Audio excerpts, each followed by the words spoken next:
infrastruktura ang nakitaan ng sira ng DPWH kasunod ng nangyaring lindol kahapon. Yung iba, kailangan na raw isailalim sa retrofitting para maging handa, lalo na kapag tumama ang The Big One. Nakatutok si Mark Salazar. Matapos ang pagyanig sa Metro Manila kahapon, mahabang oras ng pakikipagsapalaran ng dinanas ng mga pasahero ng MRT nang biglang pahintuin ang mga biyahe. Binalik rin ang operasyon ng Metro Rails matapos masigurong hindi ito na damage ng lindol. Nakahinto pa rin ang lahat ng eskwela at trabaho sa gobyerno ngayong araw para magbigay daan sa post-quake assessment ng mga gusali bago balikan ng mga tao.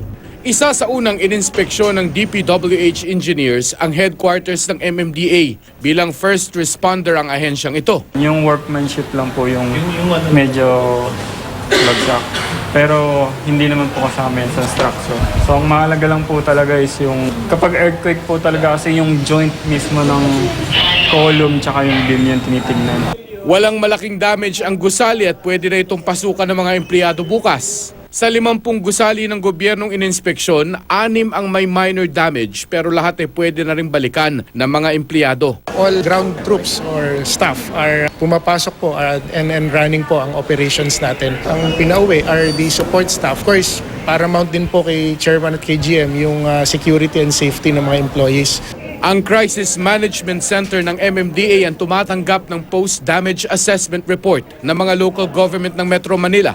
Bandang tanghali kanina, 73 sa 316 na tulay, flyover at viaducts ang nainspeksyon na ng DPWH. 2 tulay ang nakitaan ng minor damage pero madaraanan pa rin. 27 sa 125 na school buildings naman ang may minor damage.